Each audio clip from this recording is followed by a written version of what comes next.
everyone, welcome back to my home. My name is Lynn Wilson and my channel is At Home with Lynn Wilson. I'm glad you're joining me. It's been a few days since I've had a video. I'm so sorry. Many of you have reached out and you're beyond kind to say, hey, I haven't seen you in a couple days. I hope everything's okay. And like I always say, I try and leave a comment in the community tab if I can't do a video, just to say, hey, this is what's happening. And I did that yesterday. And just to let you know, like if you're wondering where I am and I'm not around, check the community tab. There's probably going to be a post there. But I'm here. Just end of the summer for me at work. The busiest season I have in the entire year crunched together in these 2.5 weeks.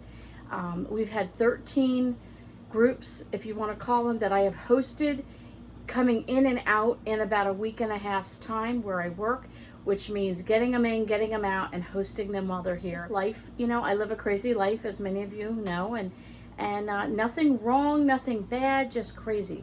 So I just wanted to jump on here and have a little chit chat. We went today, I had a meeting at church, which was great. We're planning that mentoring group that I do for girls, and we have a theme this year of unplugging. And we're going to unplug from all the negative, bad stuff and teach the girls how to plug into all the positive, good stuff. Best way to explain it, I'll show you some pictures as we go down the line, but we're doing a glamping back to school party to start it off. I had a meeting, we've picked out all the ideas, it was wonderful. Then we headed over to my son's house who helped us pull together. My youngest is trying to do some recording for his guitar, so we were working on computer stuff and just connecting with my oldest son on where he's at in life, and he was so inspirational. And then I had a message from my youngest, the youngest of the 3 girls, of what she's doing in life, and then my middle sister, what she's doing in life, and just some people I know. And I was just thinking, like, I need to share this information. So couple of things. I'm going to talk to you about some side hustle jobs that might give you ideas of things that you can do. And I need to stay busy. I have housework to do and cleaning to do and yada yada, my day off. So if you don't mind, I figured I'd bring you along while I chop my carrots up, and we're going to talk about side hustles. And right now I'm just plain old saving some money in the kitchen. I had 2 bags of carrots that were looking kind of like use me up or throw me out kind of thing. And I knew if I didn't use them today and a few more days go by, it would be a waste of money. So I am using them up. I also made some fresh corn on the cob. We were given 5 years, and we used 2. I have 3 left, so I'm going to chop these off the cobs and we're going to roast them in the air fryer. And I'm going to roast the carrots, and then somebody gave me a couple of cucumbers, so I'm going to have sliced cucumbers. And I made chicken the other night. I just got one of those bags of chicken tenderloins from Walmart, probably, I don't even know how long ago. Let's just say it was a while. So threw those in the crock pot, and what did we make the other night? I made chicken burritos. I have enough left over that I'm going to make chicken quesadillas tonight. And tomorrow, I'm torn between homemade chicken soup, more like a stoop, so it's kind of a stew soup, or just a plain old stew. So I don't know, but I'm using up what I have, and I figured I'm going to chop all these carrots up and all this corn up, roast it up, and then whatever we don't eat tonight will go into the soup, stew, whatever I make tomorrow. So I want to save money because I'm using up all the bits and pieces that I have.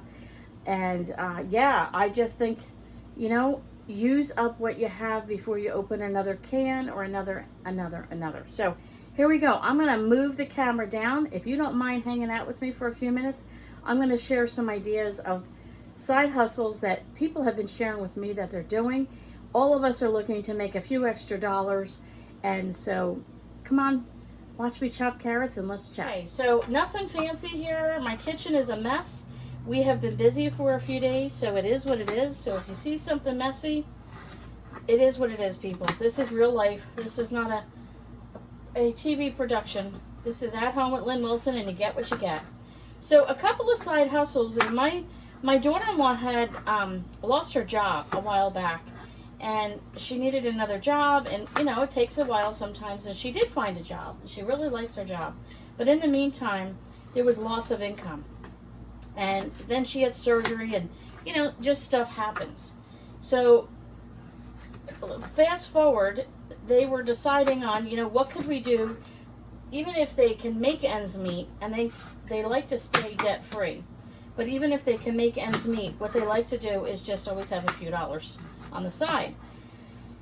How do you do that when the cost of living keeps going up, even if you make a few dollars, you know, extra? So they were trying to think what they could do together as a couple, but also to build a future business that, you know, when they have children down the line, it could be something they could teach them or do with them and so on. So they decided to do car detailing. When my husband years ago, we were raising our oldest son, my husband always did like our own home car detailing and taught my son pretty much everything he knows. So he took all that information that Daddy taught him, and he went on Instagram and posted, very simple, hey, doing car detailing. And for the first week had a really cheap price to kind of introduce himself. Next thing you know, he's been doing it maybe a month, and last week he had 5 cars, and this week he has 7 cars. And he's doing that in addition to being full-time, and my daughter-in-law's full-time. But they have just set up their schedule. They have a Google Calendar, and they write down, and they have been getting, he did a Porsche the other day. As we were there, he got an email from somebody that said, hey, can you do my 3 cars this Saturday? So in one shot, he's going to do 3 cars, and he's doing fantastic, and he's making side money, paying things down, and it's just a blessing to him. So that's one thought. And then I have a friend who, he's just a handy guy with everything. He just does a lot of stuff. And we've had him over here, and he's done some yard work for us. And we did, when I couldn't afford to pay him cash, we did an exchange. And I had some stuff that he wanted, and so he did some side work for us, and we did an even exchange, a swap, which was a blessing to me and a blessing to him. And then he does other handiwork. And, you know, how many of you need a handyman, like someone to hang pictures, someone to move boxes from one room to another? My husband can't do things physically anymore, so there's certain things I have to hire somebody to do. And how many of us, you know, especially as you get older, you just can't do things anymore. So this young guy, I mean, he's, you know, in his 30s, and he can do a side hustle of just being a handyman with just whatever you need. I have somebody else that cleans homes on the side.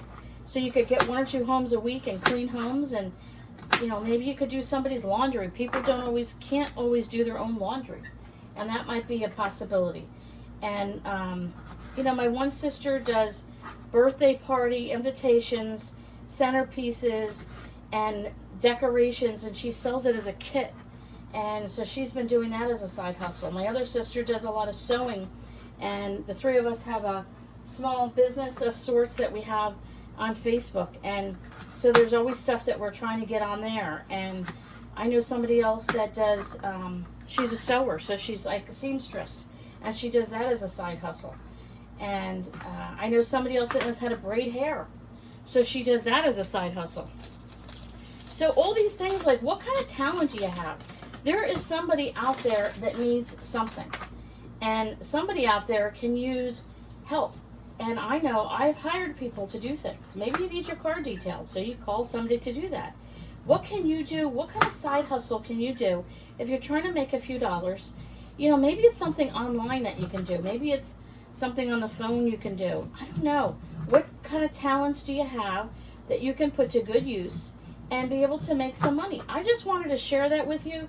These are just basic everyday things that people are doing that they're gifted at. She knows how to braid hair, and she's African American, and so she can braid hair like I can't do that. She can. So she does that from her home, and she has a nice side hustle doing that. So what other things, you know, are you handy? Are you a handy person? Maybe you're a guy listening and you're really good as a handyman. Why not put that to good use and do things to help others and set your price and just get on there and advertise on Instagram and Facebook and, you know, whatever you need to do. And when my 2 kids were younger, we did not want them to grow up and not know how to work or to make money. And both of our kids, let me pull this up because now I want to talk to you. I want to face to face here. Let's go. Yeah, there we go. I need to see your face. So anyway, when our kids were younger, we had them, and they called themselves different things, but they both had a business, and my oldest son was Handyman Graham, service with a smile. And that's what it was. And I forget what we called Gavin's, but we made oldest, we made flyers, and then my youngest, we made postcards, and we posted it on Facebook, and we gave it to our friends. And what did they do? We live in a close to a senior community. Had people ask, can you move boxes? Can you put books on a bookshelf? I want a dust. Can you help me move this? Can you help me do that? My kids picked up twigs in somebody's yard and did some, weeding and all kinds of stuff. And we would say it's service with a smile and satisfaction guaranteed. And my husband would go with both boys to make sure that the job got done satisfactory for the person that was paying them. And we never really set a price. We just kind of left it up to the person who felt whatever they warranted. Well, my kids were cute and adorable and knew how to smile and melt a heart. So people would pay them and then always give them a few extra dollars. And once in a while, we got some cheapies that, like, really, people, just because it's a kid, they did do, all your work. But with that being said, many people made up for it. And they learned how to make money and do a side hustle. These were our kids were 8, 9, 10 years old. Now, we weren't forcing them to work, but they would want bigger and better toys and bigger and better. So we always said, this is how much we will give you. Anything above that, you're going to have to learn how to earn it. And they loved it. Or we would have a yard sale, and they would sell their toys they're out of season, they're too old for certain things. And I'd say, sell your toys, and then whatever money you make is your money to invest into the next thing that you're interested in. So we would have yard sales, and I'd sell my stuff, and they'd have their toy shop table set up, and they'd make a poster and decorate it and sell action figures in a bag or Legos or whatever, Nerf guns, whatever they had. And they sold it at their toy table, and that money went back in their pocket. And what did that do? That taught both of my kids to be entrepreneurial. It taught both of my kids, okay, if I'm not using it, get rid of it. But do you just throw it out? No, sell it. Maybe you can make a few dollars from it. We're not talking get rich quick scheme. I'm talking about paying the bills and making a few dollars. So maybe you don't have any talents you feel you have. Maybe your side hustle could be starting to sell some stuff in your house. Do you have some furniture you're tired of? Sell it on Facebook Marketplace, offer up, all these other, places that you can sell things. And start selling off maybe your craft supplies, or maybe you have a bunch of cookbooks you're cleaning out. If you're following our cleaning schedule, maybe you've got cookbooks you can sell, and maybe you have vintage cookbooks. People are looking for that kind of stuff. So that's it. That's all I got for you. And I got to go finish chopping up this corn, slice up the cucumbers. It's getting late. Graham is actually cleaning out our hall closet. Oh my word. How can one person's closet look like this? Wait till you see that video. You're all gonna Lynn, what are you doing? But real life here, I can't tell you any more than that this is it. This is, you get what you get. This is At Home with Lynn Wilson. Sometimes my house is house beautiful, and other times my house is house of horrors. Things just happen. Closets get filled. We're cleaning that. Graham's cleaning, I'm cooking, Gavin's in his studio doing some recording on his guitar. I'm going to say goodbye for now, and we'll catch you all on the next video.